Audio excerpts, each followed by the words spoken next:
This is the Graceful Atheist Podcast, a part of the Atheist United Studios Podcast Network. Welcome to the Graceful Atheist Podcast. My name is David, and I am trying to be the Graceful Atheist.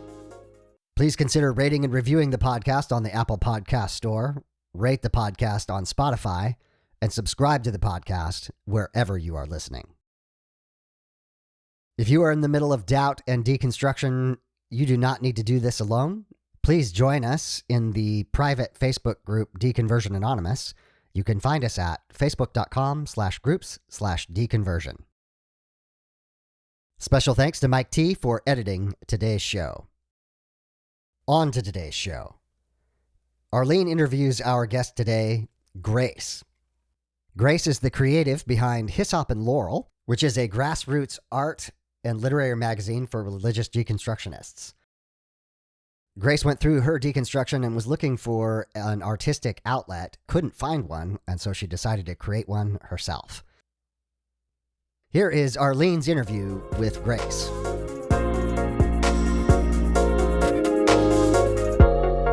Hi, Grace. Welcome to the Graceful Atheist Podcast. Hi, thanks so much for having me. So the sometimes wonderful algorithm of Instagram said, hey, you might love this page. And so I clicked because I liked the aesthetic. I liked your picture. And then I was just sucked in. And it was like I just hearted thing after thing after thing and started following you and then shared your stuff in the group because I loved like just everything you're doing. So I'm so glad that you're here. Oh, thank you so much for having me. I'm really glad that that the algorithm brought us together. Sometimes it works in your favor. And I'm excited to be here. Yeah. So we usually begin with just tell us about the religious background that you grew up in. Yeah. So I technically did not grow up in a religious background. Both my parents grew up in religious households and deconstructed. And then they didn't raise my brother and I in a religious home or in a Christian home. So I became a Christian when I was a teenager. When I was in high school, I had a lot of friends who went to church. You know, I grew up in the Bible Belt, rural Georgia. And so I started going to youth group. I started going to youth group with some friends in high school.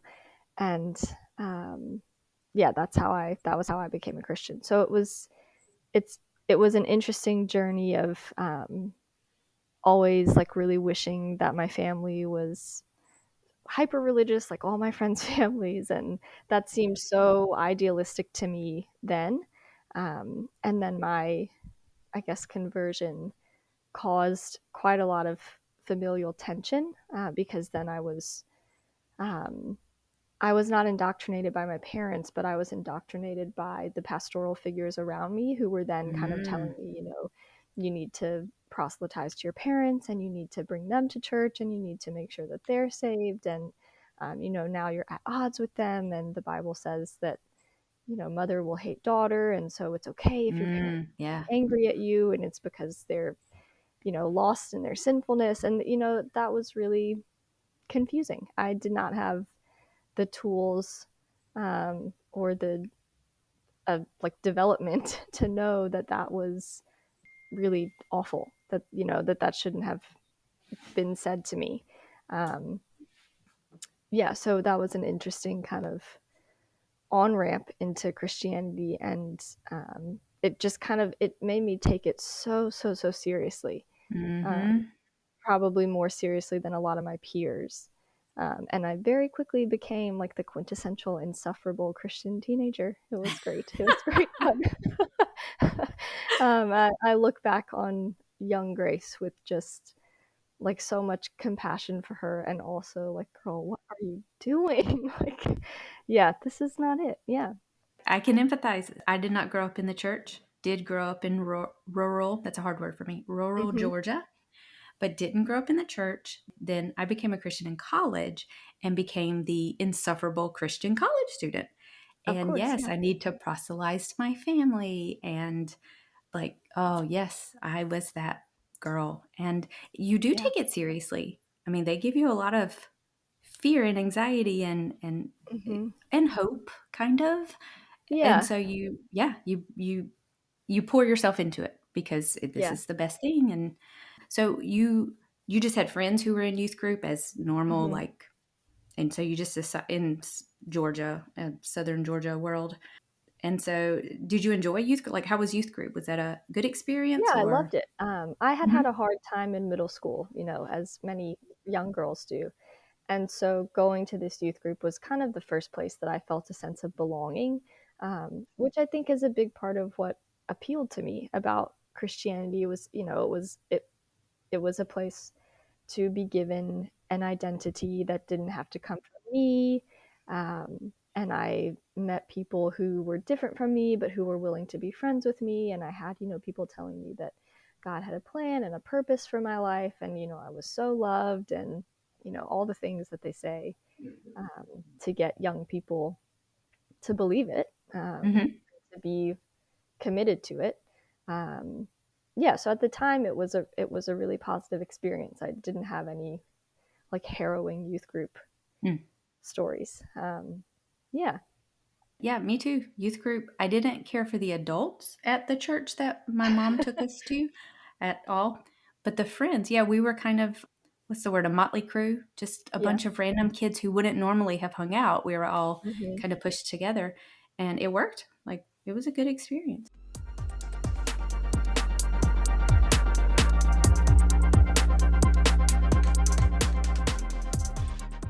So then what happened? What happened next? Yeah. So, yeah, I was like 16, 17 and going to church and starting to think about college and what I wanted to study. And it sounds so silly to say it now, but I just felt really called to Mhm. ministry. No, I And understand. Yeah. yeah, I had a meeting with my youth pastor and said, I don't really know practically what this looks like, but, I really feel convicted about this. And do you have any insight on what I should do when I'm at college? And he was a student at the college that I ended up going to. And he sent me to talk to his advisor. Um, and so I had a sit down chat with one of the professors in what would later be my cohort. He was a professor of rhetoric at a liberal arts university in Georgia, and he's also a minister. Um, Mhm. so he's a gay minister at the Unitarian Church. Oh, Um, wow. yeah, yeah. So I had to sit down with him and talked about what sorts of things you can study if you're considering things like seminary or like missionary work, or work in the nonprofit sector. And I was kind of leaning towards the nonprofit sector just because I didn't really know what I wanted to do. I didn't have specific career ambitions, but I knew that I wanted to help people and I knew that I wanted the work to be faith based. And I knew that the nonprofit sector was a place where those things all kind of Mhm. amount together. Um, and so I ended up going to this university, Georgia College and State University, and studying rhetoric, which is essentially like a big umbrella for all types of communication studies, including public speaking, um, rhetorical criticism and rhetorical theory, like the history of persuasion as an art form, um, and organizational communications and communication in education. And so I spent my 4 years of college there and I loved it and had a great time there. And I was really involved in different student ministries around campus, and was really involved with the local church. And then I graduated in 2012. Um, and I was in a really serious relationship with a guy that was not good. Mm. And at the time, I remember thinking, I'm, leading him into all these temptations, and I'm not being a Oh, good, goodness. like, oh my gosh, just the stuff that everyone feels. It wasn't until years and years later that someone said to me, that was sexual violence. He was abusing you.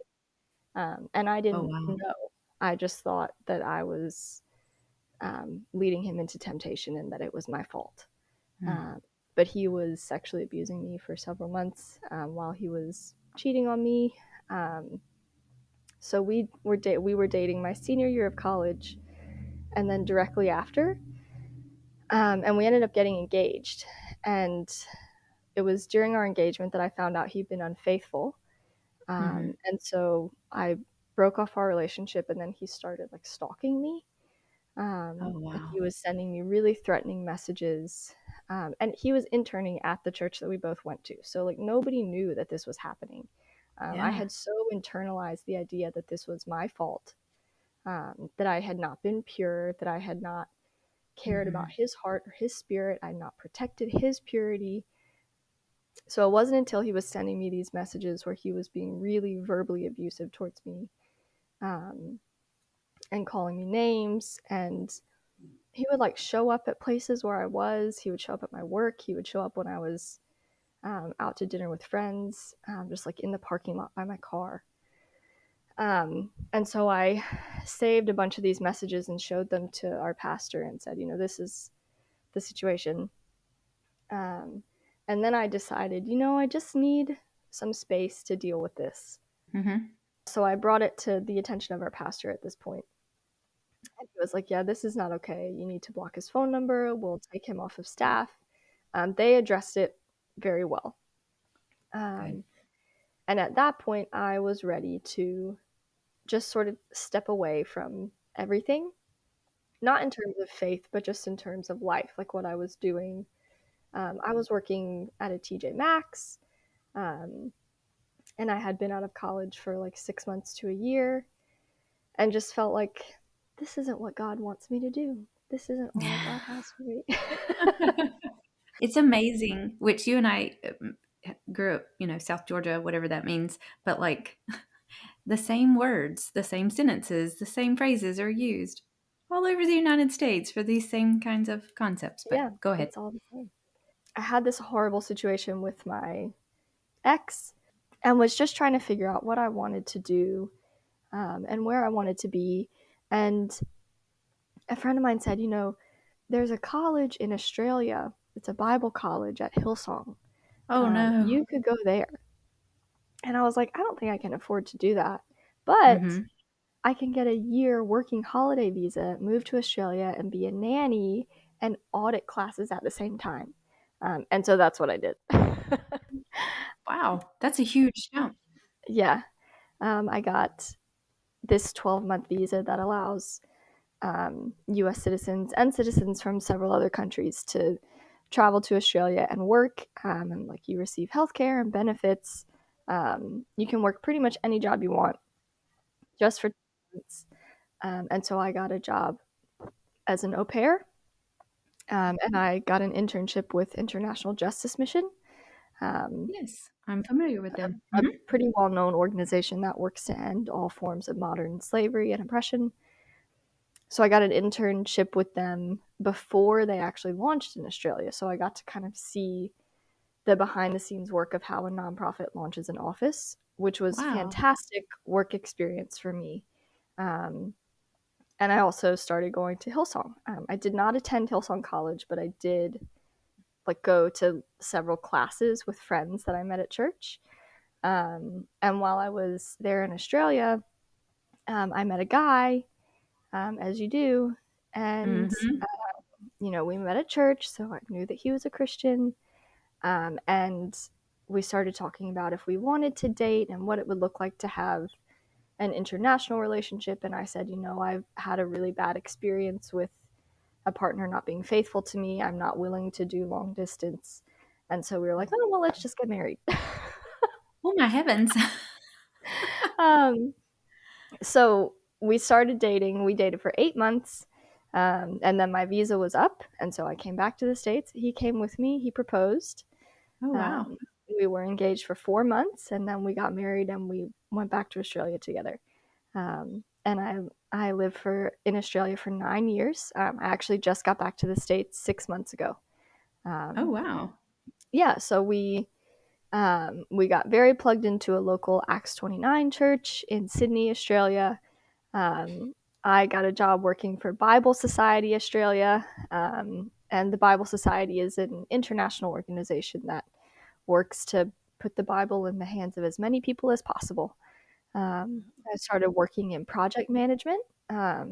And I got to work on some pretty cool projects. I got to work on a project that translated the Bible into Australian Sign Language. Um, yeah, I got to work with some chaplains, like hospital chaplaincy, prison chaplaincy. It was, it was a really interesting job. I worked there for a couple years. We're going to church, just kind of doing the Christian thing. Um, and then we had a baby. We had our son Teddy, who is now 5. Oh, And that was when the little, they say death by 1,000 cuts. When Teddy was born, that was when the cuts started to come.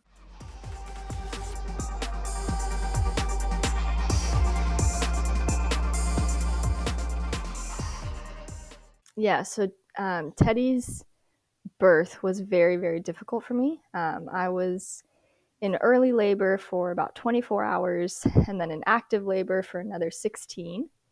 oh my. And of course, I was doing the thing where you have no pain medication and you do everything all natural. And um, in the end, I had to have an emergency C-section. Me too. Oh, no way. It like happens to so many women. So many women. Yep, 15 hours of active labor, no medication. I wanted to do it natural. I had done all the yoga, all the things. Mm-hmm. And then they were like, he's turned funky inside you. We've got to do a C-section. And it was just like Yeah. all my hopes and dreams, all the things Mm-hmm. they tell you you're supposed to just came falling down in front of Yeah. me. Yep, Yeah. I understand. Yeah. Teddy was so tall Oh, that okay. he did not have space to like lift his head to get it into Mm. my birth canal. So even when I was dilated and effaced, he's like stuck a little bit back behind. Um, and there was a moment in my labor when I was pushing and his head was going into my tailbone. Oh, Um, I'm so sorry. I'm so that's sorry. okay. They were trying to move his head, like pull him into the birth canal. And I hadn't had an epidural. I hadn't had anything. Um, and it was a doctor who I didn't know. Um, and, I have sexual trauma that I didn't know about at the time. Ah, And, and it didn't work. They couldn't get his head, they couldn't do it with a vacuum. But I wound up with mild PTSD after he was born. I I'm so had panic sorry. attacks and nightmares for months after he was born. It was one of the first times I really felt like, not that God had failed me, but I felt like um, my body had failed me. Hmm. And I really internalized this thought of it was because I idolized childbirth and I wanted it to be about how strong I was. And so God's teaching me that it was about Him. Oh, wow. Yeah. My way of interpreting, because of course we have to figure out Mm-hmm. what God is doing in this. We can't just be Yeah. like, shitty things This happen was and this was hard. absolutely terrible. Yes, this is a Yeah. hard thing that women have been doing forever and it's hard and difficult and painful and all these things, all these emotions and physical experiences. But mine was, yes, I had idols that God had broken down for me and I couldn't be sad about them because you can't be sad Yes. about losing your idols. You have to be Right. grateful. And so it breaks my heart for you, but I can very Yeah. much empathize with that Yeah. experience. Um, yeah. So then, I was still so firm in my faith and so Hmm. determined and resolved. It was my whole life. My marriage, how we were parenting, um, everything, my job. Um, but then, when Teddy was maybe 3 months old, I read an article about how carbon dating shows that there are certain species of sharks that are older than trees. Oh, And wow.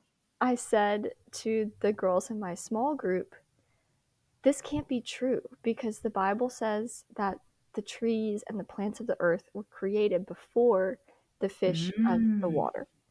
So either this is not true somehow, or the creation story is mixed up.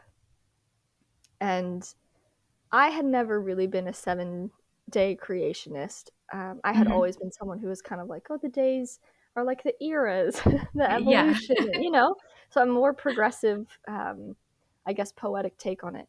But I remember thinking, even if it's a poem, it doesn't make any sense that it would just be switched like this. It's confusing, and God is not a God of confusion. And why is it like this?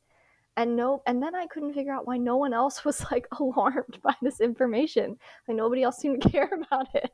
And I remember thinking, if I can't believe the very first part of the Bible, how can I believe that the rest of it is inerrant and infallible? And so I said to the girls in my small group, and I said to my husband, I am really curious about this, but I cannot look into it anymore. Because I don't want to deal with the fallout if I find out things that I don't want to. So there was this very real awareness for me that some cognitive dissonance was happening, and I could not face it. And so there were lots of little things like that over the next several years. I remember really vividly when Teddy was about 6 months old, I was chatting to another mom in church who had a baby a similar age, and she was saying, her husband had said that morning, oh, how perfect their daughter was. And I was like, oh, yeah, they are. And she said, they're not, Grace. They're already sinners. We have to remember they're not perfect. And I remember after that going home and saying to Stephen, my husband, I don't think I believe in total depravity. I don't think I don't think I believe in total depravity or original sin. But don't tell anybody. And so I started kind of deconstructing from my Calvinism and slowly shifted to a more Arminian alignment in my theology. And yeah, over the next 4 years, a lot of, I guess 3 or 4 years, I slowly let go of the doctrine of total depravity, the doctrine of original sin. I became LGBTQ plus affirming. I became pro-choice. I let go of the idea of a literal Adam and Eve. I let go of the belief in a literal Moses, a literal Exodus, a literal Noah. Very slowly, just sort of like, these can be big ideas that God has given us without these myths having to be literal history. And I didn't tell anyone. Nobody knew. Oh, wow. I was so certain that people would tell me I wasn't a real Christian, and that I was being deceived. I just didn't tell anyone. I was, and it didn't even really bother me at the time. I was very content to have my faith privately be very different from everyone else's. I felt a lot of peace in what I believed. At that time, I considered myself very spiritually healthy. I was reading the Bible every day, going to like 2 different Bible studies, still working for a faith-based nonprofit. So it was just sort of like, oh, I believe different things than my brothers and sisters, and I don't want to cause disunity by bringing it up because I no longer see them as salvation issues. So I'm just going to quietly believe it to myself.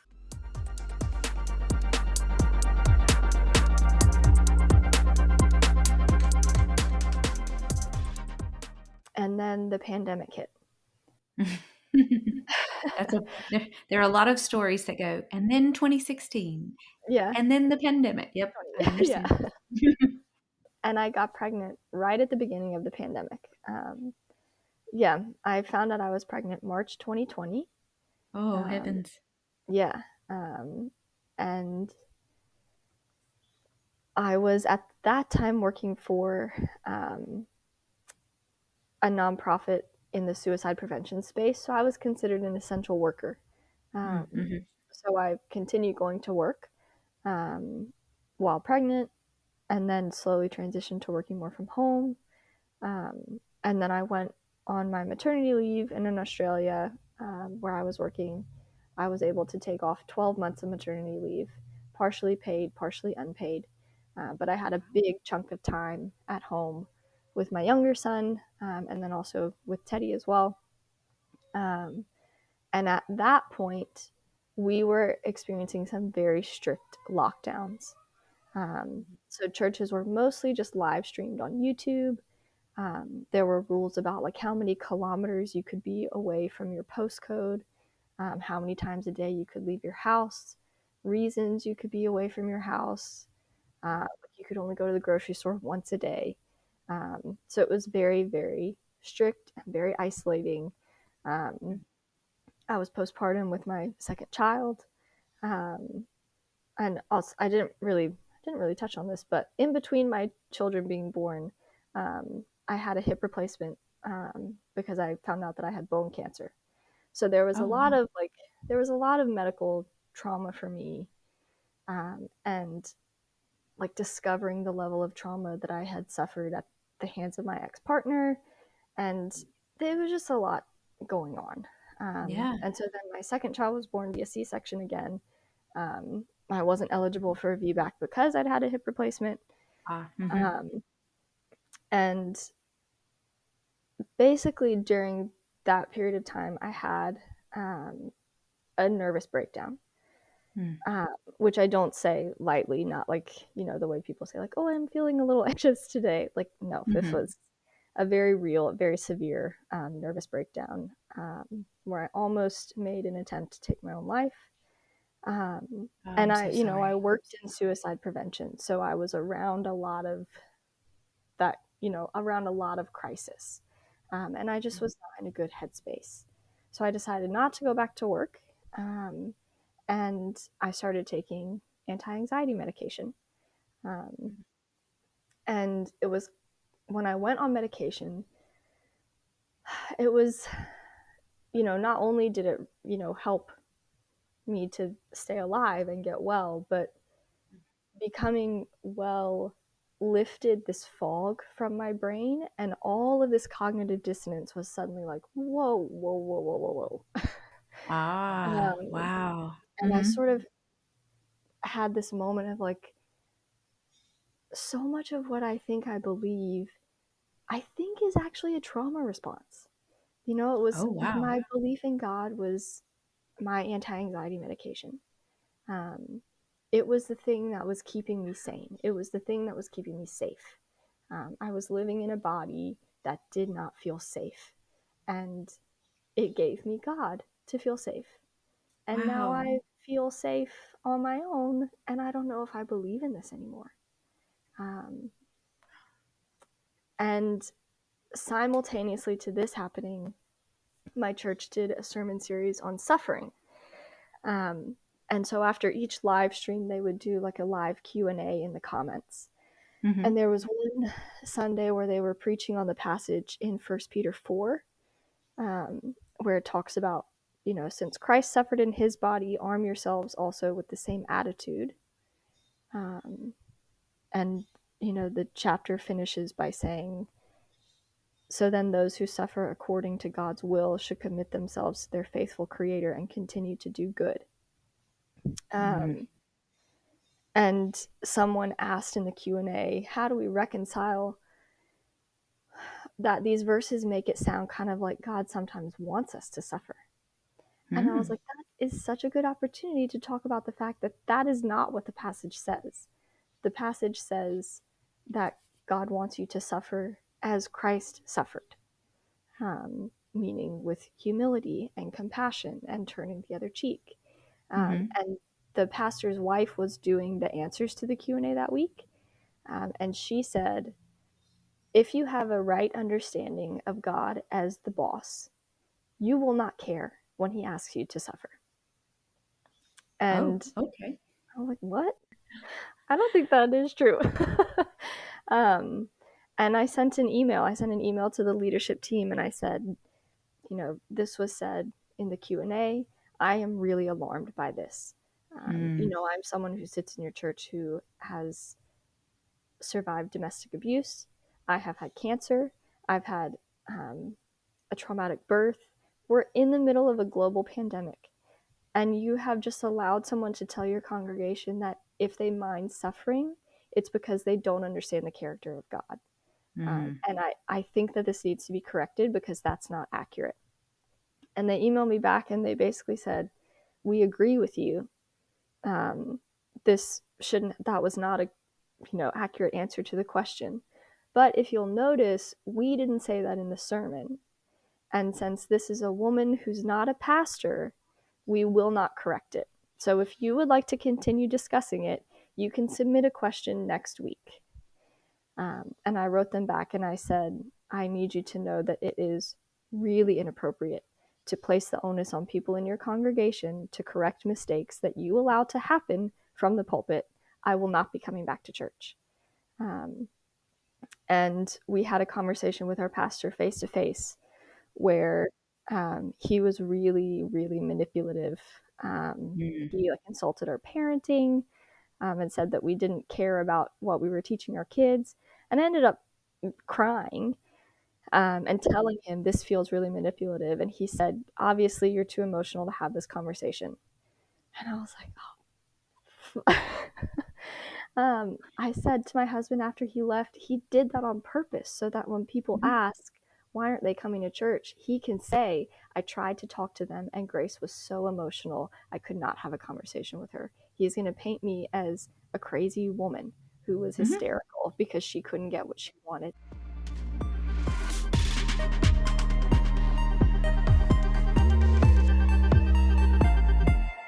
That was the tipping point for us of realizing that our attendance at church was in many ways making us complicit in the ways that the church harms people. And we just weren't comfortable with that anymore. And I know that that's not the case for everyone. I know that there are people who feel like, you can go to an affirming church or you can go to a progressive church. But if you say to someone, I'm a Christian, they don't hear I'm progressive or I'm feminist or I'm affirming. They hear I align myself with a system that is for oppression, for colonization, for racism, sexism, homophobia, transphobia, all of these things. I won't say that to anyone anymore. I won't. And so we stopped going. And slowly over the next couple weeks, as we were no longer in that environment, my husband and I, luckily at the same time, were both kind of like, you know what? I don't believe this anymore. And it was really, really painful. Because at the same time, I was going through this huge mental upheaval and just trying to come up for air and trying to figure out how to exist and be well and, stay alive for my kids. Yeah. And I remember thinking one night, kind of coming to this breaking point of, what has happened to my life? What am I going to do if I don't believe in God anymore? What am I going to do for work? And, how am I going to make friends? And, what is my husband's family going to think? And then I remember thinking, God, I don't know if you are there or not, but I know that I will be okay either way. And I fell asleep, and I am a notoriously bad sleeper. I've been in therapy for my insomnia. I suffer from almost chronic nightmares. It's very typical for me to wake up 6 or 7 times a night. And I remember that night I slept like a rock the whole night. I woke up the next morning, and the first thing I thought when I woke up was, God is not real, and that's okay. And that was it. Yeah, and then, from there I started using poetry to process my deconstruction because I didn't have a lot of people that I felt comfortable discussing it with. I'm very fortunate that my family is not religious and I could talk to them about it. And I did have a couple friends who were much more open. But it was largely just an internal private thing.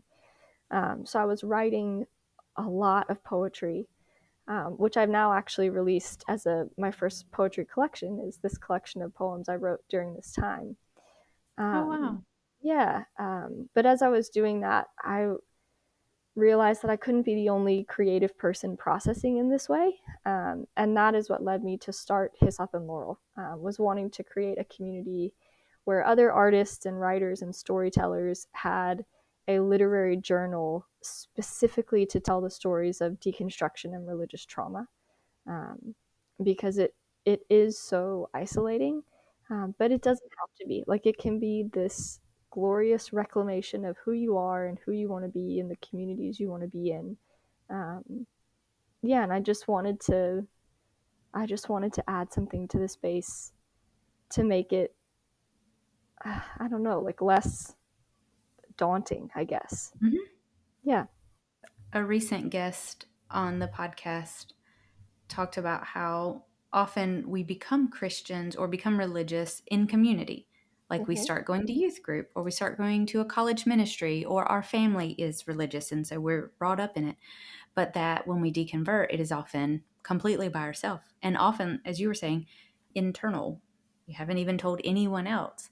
And it is isolating and it's scary. And you have to grieve and be afraid. You have to have all these, what people call like negative emotions. They're Mm-hmm. just emotions. They are neither positive nor negative. But like, you have these hard, difficult emotions and you're having to do it by yourself. So when, like you said, creative people create spaces like you're doing to, like, how did you say it?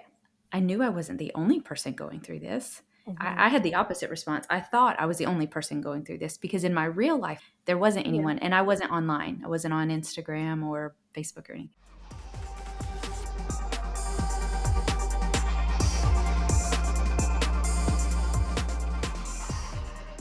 So tell us more about Hyssop and Laurel. I am familiar with it, but please Yeah.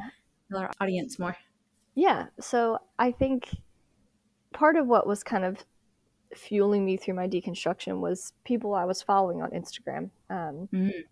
So I was following, and I'm still following the new evangelicals, Mm-hmm. um, and who else? Joe Lumen, um, Rabbi Michael Harvey.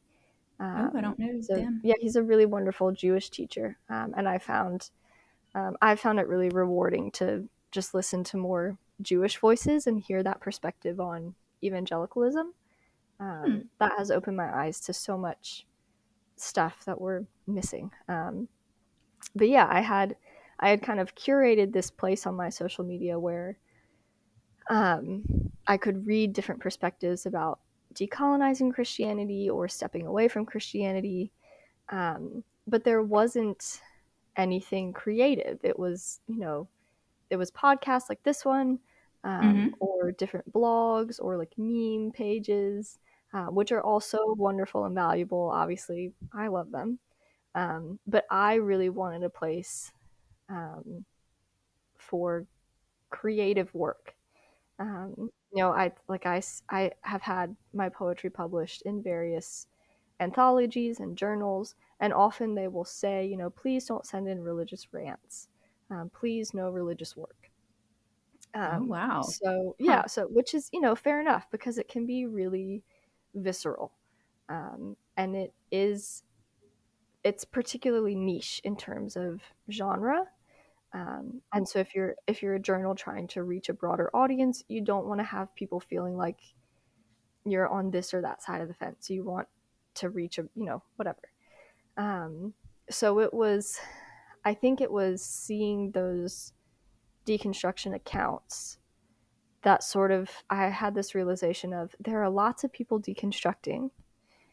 There doesn't seem to be a place here specifically for the creativity that can come out of deconstruction. Hmm. Um, but if I'm not the only person deconstructing, I am certainly not the only writer deconstructing. I'm certainly not the only ex worship leader deconstructing. Um, and yeah, so it was kind of that combination of being a writer myself and submitting to different journals and working on getting my stuff out there, Mm-hmm. um, and wanting to be able to share more of my deconstruction work. So I created Hyssop and Laurel. So the name comes from two plants that are named in the Bible.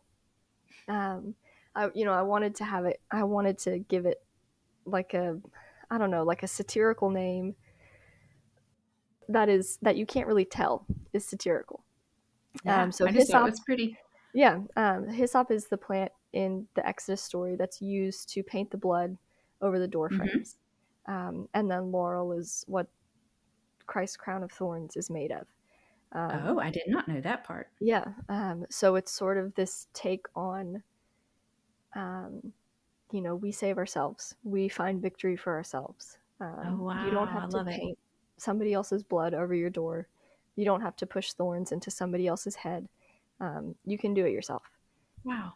Yeah, so that's where the name came from. And then the project itself, it's a quarterly arts and literary magazine. So we're on Instagram at Hyssop and Laurel, and we just had a new website done, hyssopandlaurel.com. Yay, so exciting. It is very exciting. Yes. Yeah, Hyssop and Laurel is an arts and literary magazine specifically for religious deconstructionists. So we'll publish anything from poetry and prose, essays, short fiction, spoken word, music, visual art, including paintings, photography, drawing, collage art, um, anything in the sphere of creative work that has come out of religious deconstruction. We want to see and sort of amplify and push that out into the world.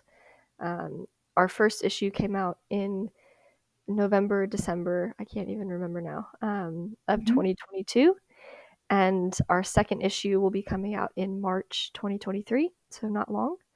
And Yay. we're working towards quarterly issues, spring, summer, fall, winter. Um, and then in between, we will be doing a lot of really exciting content on Patreon. So we've just set up and launched our Patreon this week. And that will include things like quarterly playlists to go along with each magazine, early access to the digital magazine, and discounts to purchase the full magazine. Our top tier patrons, the top tier members of our Patreon will get a hard copy of every magazine, which I'm really excited about and think it's, yeah, Yes. really exciting. Um, yeah, so we're sort of just moving into that space to be able to work a little bit more sustainably and hopefully pay our contributors in the future.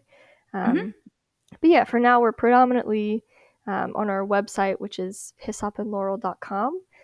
You can read selections from issue 1 of the magazine and learn about submitting to the magazine and the story behind it. And then in our Etsy shop, you can purchase the full magazine and a couple poetry prints, and we'll be adding to that shop as the year goes on. But yeah, the feedback that I have gotten from people has been really, really beautiful and encouraging. And yeah, like I was terrified doing this. I thought, no one is going to send me anything. If I can get 5 people to send something in, and then I'll put in 5 of my own things, and it'll be a tiny little, zine. And I had over 25 contributors for the first magazine. Um, Wow, that's yeah, amazing. yeah, it was incredible. Some really beautiful art, some incredible poems. I got to review a short novel, which was a retelling of the story of Adam and Eve from Eve's perspective. Oh, It was wow. a great little book. I would highly recommend it. It's called Eve's Eden by Kate Lewis. And I got to interview an art therapist who works with people who have come out of high control religious environments. Um, our next issue, I haven't announced it yet, but I have an interview that I'm really, really excited about. That for me, when I got the confirmation that this person was open to it, I was like, I texted my friend, one of my best friends. I was like, I can't believe I get to interview this person, and she was like, Are you serious? I'm like, yeah, Yay, that's super exciting. yeah. And I've gotten so many DMs from people, people in their 20s and 30s and people in their 60s and 70s who have deconstructed privately, just saying, there's nothing else like this in this space. Um, and that's not to toot my own horn at all, but just knowing that I thought there was a space here that was needed, and it was, and it Mm-hmm. has brought so much value to people and helped people feel so much less alone. Um, and yeah, I'm really excited to see how it grows over the next year. And hopefully one day we'll have like a real print magazine and a real team of editors. And That's yeah. exciting. Hmm. Okay, I will say A, girl, toot your own horn. Like, toot it all you want to. Like, you're putting greatness out into the world, and you're creating a space for other people to put greatness out into the world. Like, just toot away. Thank you. And two, I think back to earlier in your story, what you wanted to do was help people.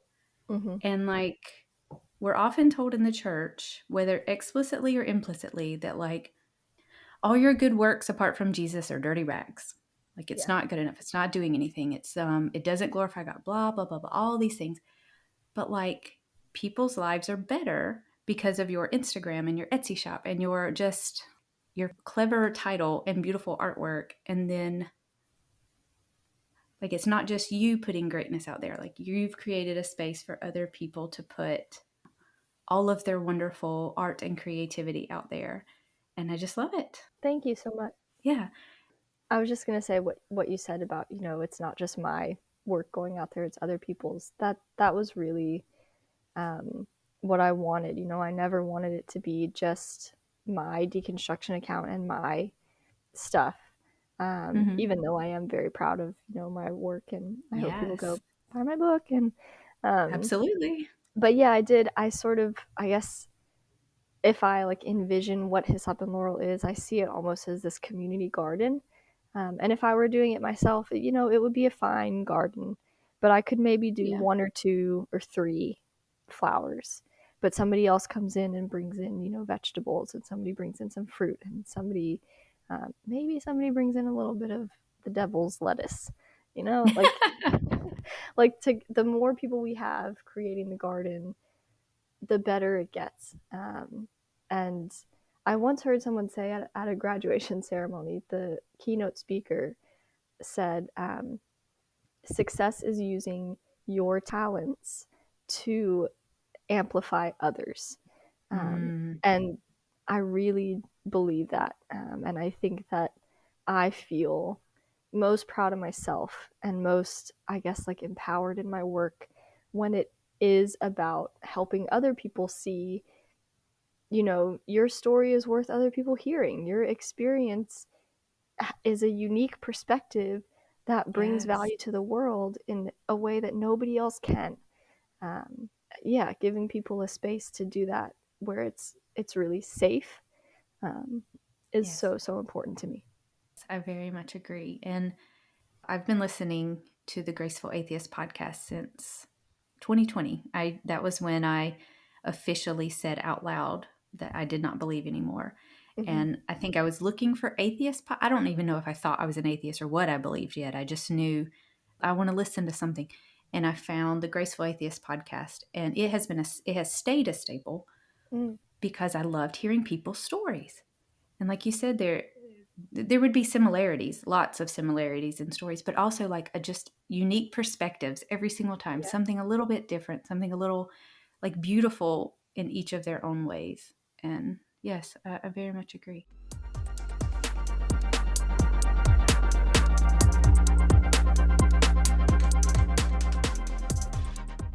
Grace, is there anything that I have not asked you that you wanted to talk about while we were together?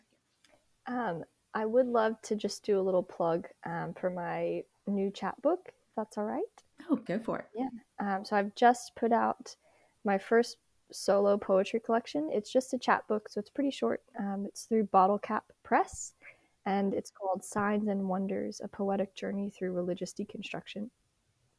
So it's just an easy little collection of like 20 or 25 poems that I wrote while I was deconstructing.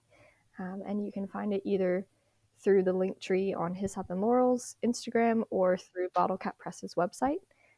It's $10 for a physical copy or $3 for a digital copy. But yeah, I would love for people to give it a read, and hopefully they'll find something there that resonates with them. Yes, that sounds wonderful. It's on my TBR list. Mm-hmm. I struggle with poetry. So anytime I can find poetry as poetry for grown-ups, children's poetry I can understand.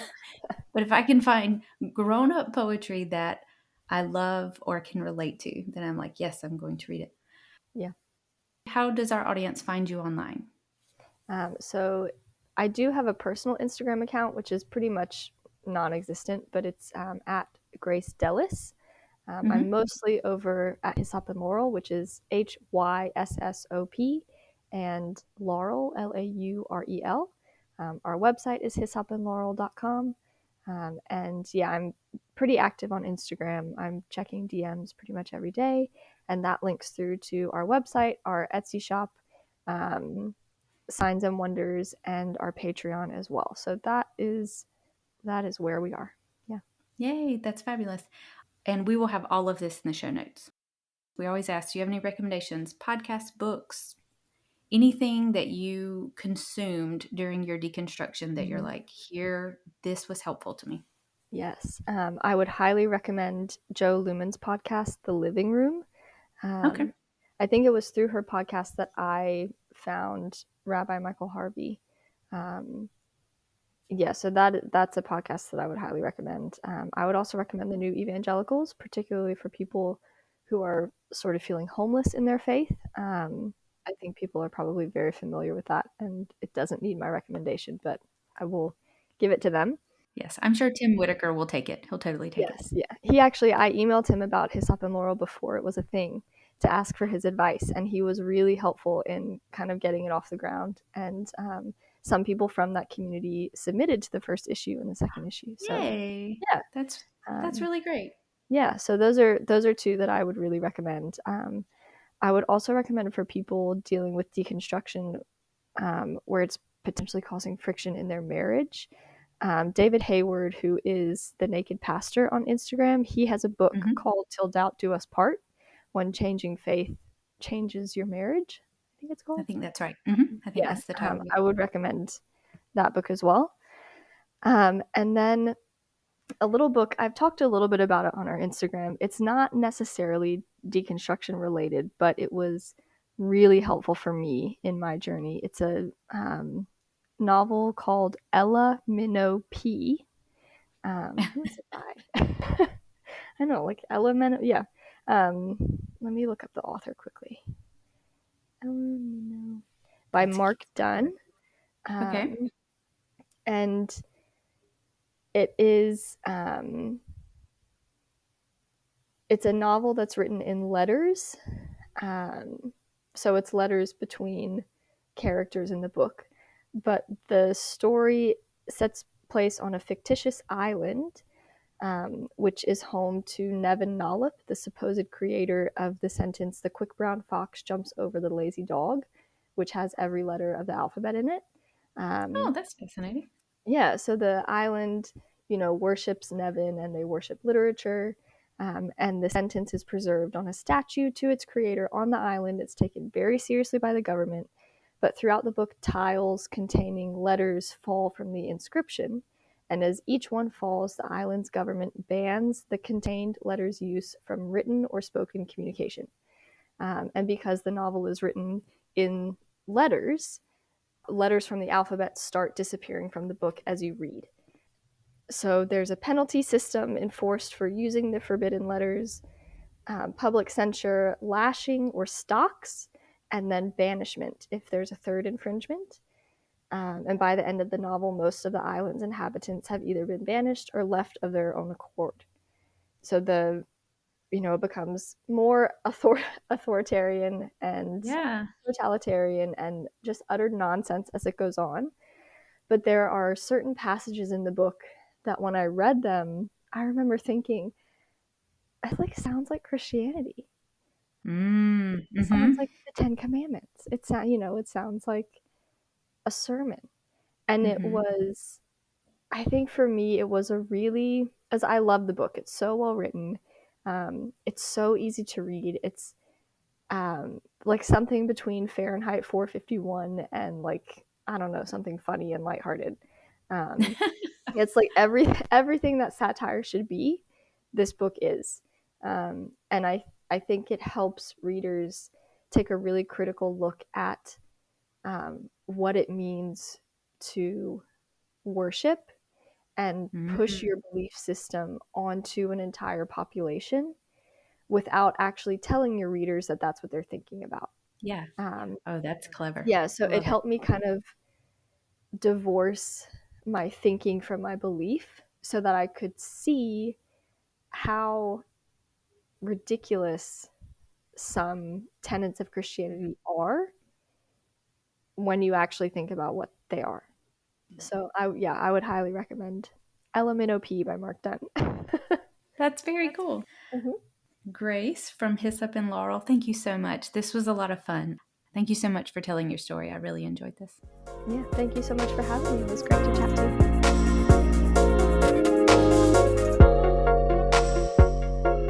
My final thoughts on this episode. I really enjoyed talking to Grace. I was surprised how many things we had in common, things that a lot of moms, especially not only Christian moms, but also Christian moms, we're told motherhood is our greatest calling and suffering is often idolized in the church. Like all these things that you give of yourself, you do it for your family. So we often end up sacrificing ourselves on the altar of having a natural birth or just having kids at all because that's what we feel like we should do. We go through postpartum depression alone. We don't even know that we can feel this way and that it's okay and that it's normal. And it breaks my heart when I hear other women's stories because I know how lonely that experience can be. And you cry out to God, hoping that God is going to hear you and help you. And what you need are real humans to come around you and take care of the baby for a little while so you can sleep or go for a walk or go outside or binge watch your favorite Netflix show, like just anything. You just need help and you don't know that you can ask for help and you're calling on an imaginary God to help you and he doesn't do anything. And that's hard. That's a hard place to be. I'm so thankful for her work, for Grace's work on Hyssop and Laurel, the magazine.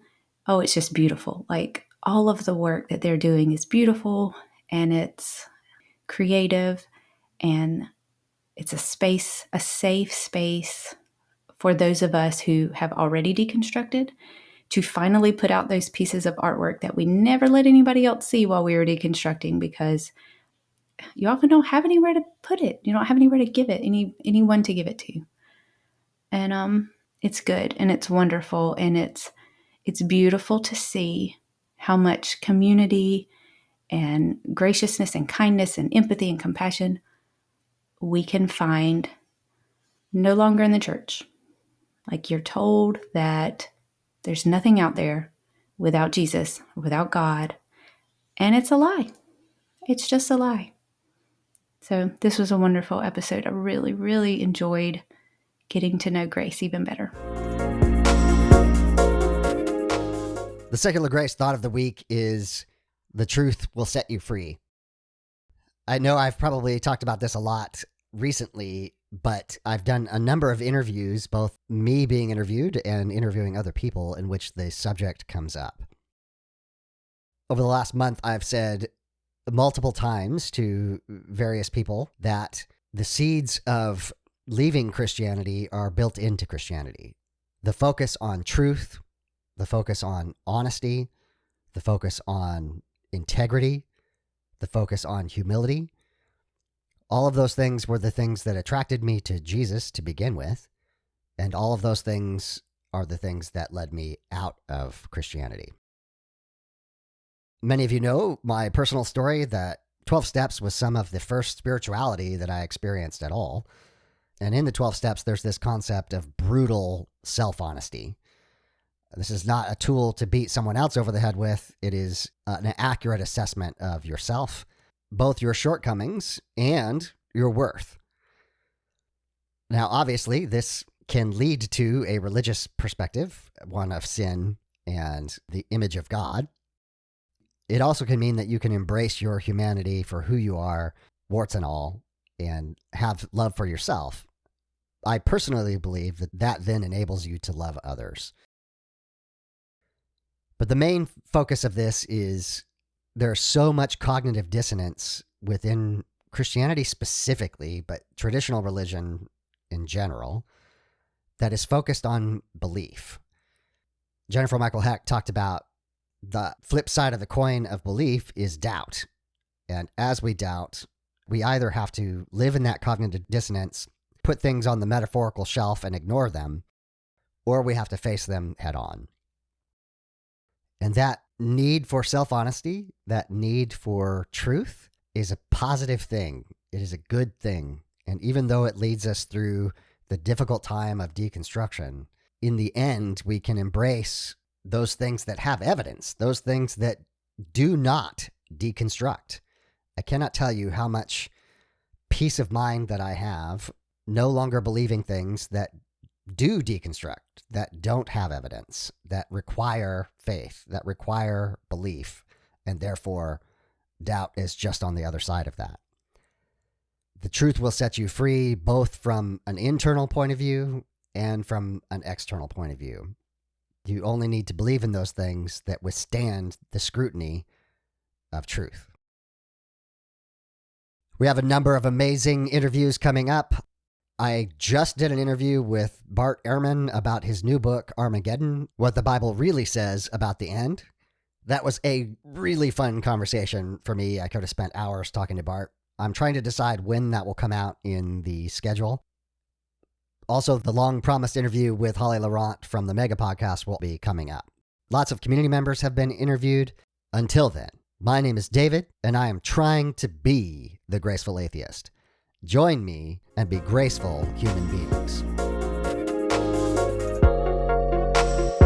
The beat is called Waves by Mackay Beats. If you want to get in touch with me to be a guest on the show, email me at gracefulatheist@gmail.com.